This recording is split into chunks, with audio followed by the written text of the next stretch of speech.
I started back in 1938 is still here. 1938. Heard that I've number the other never day stopped anyone a who few would heard it. times. Even after you've heard it for years and years, and think you're living by it, I discovered that one is not really living by it.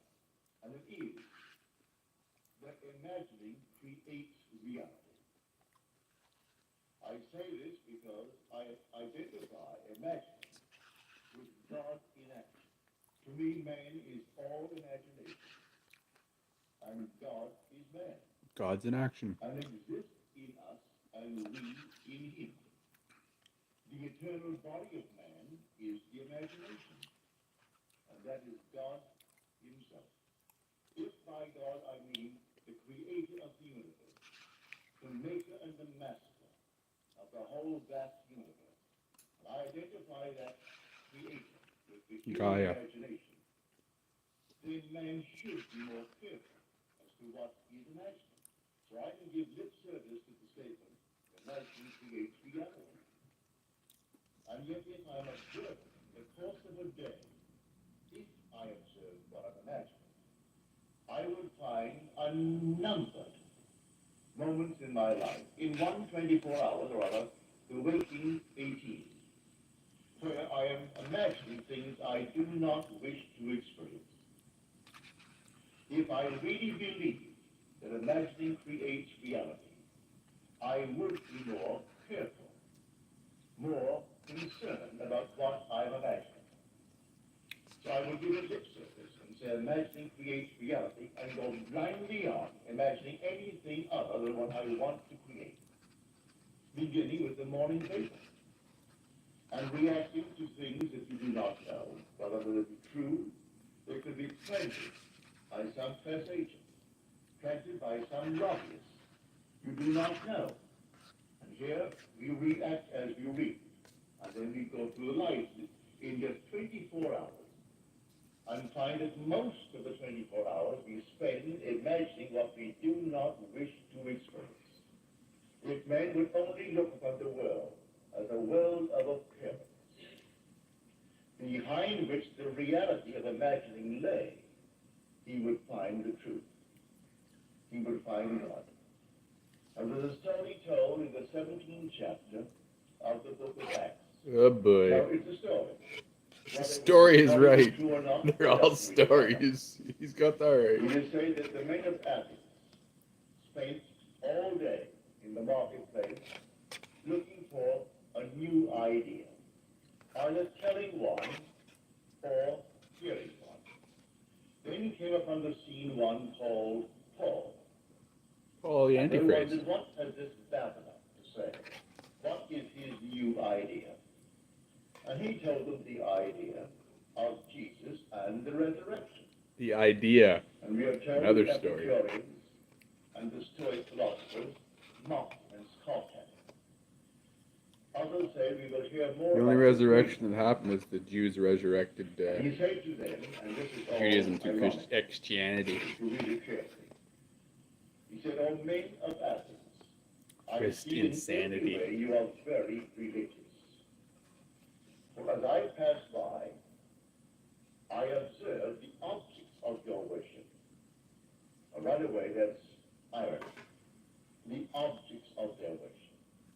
Then he said, I noticed this inscription over an altar to an unknown God. What you therefore worship?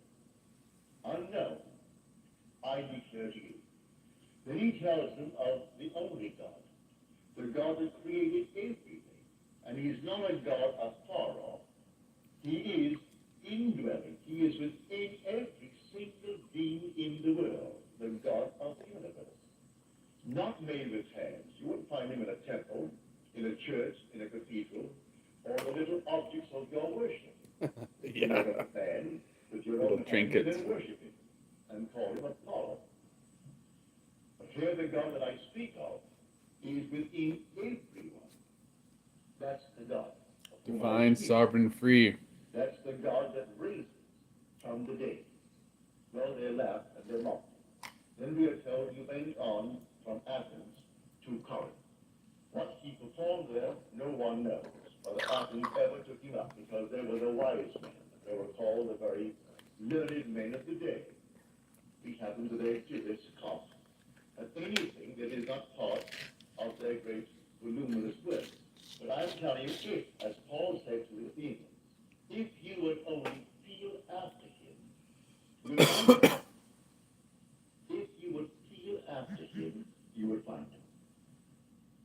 He is buried in every child in the world, this universal being, and yet one. Trillions of us, and yet only one Lord. And that one Lord, in his fullness, is No, buried in there's you. lots of lords And when you awaken, you are in. and gods. So tonight, take a go. Make it a lovely go. Either for yourself or for another. Any time that you exercise your imagination lovingly on behalf of another, you're mediating God to that other. So, bring a friend before your mind's eye. Not to me, I'll do it to somebody else, because there's more than one, bro. And don't tell them, ask for no praise, just assume that they're talking to you and telling you the most marvelous news about themselves. And you congratulate them on that good news. And go your own way. Believe in the reality of that imaginal act.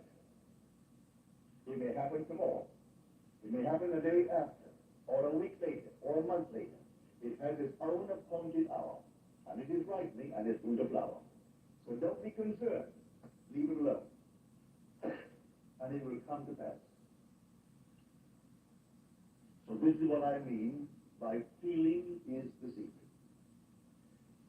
I catch the mood, the feeling that would be mine if I were what I want to be. I don't have to touch something, I can if I want to, but it's the mood I'm speaking of. What would the feeling be like if she were well? If she were this? And then you catch it, just as though it is true. You always go to the end, and the end is where you begin.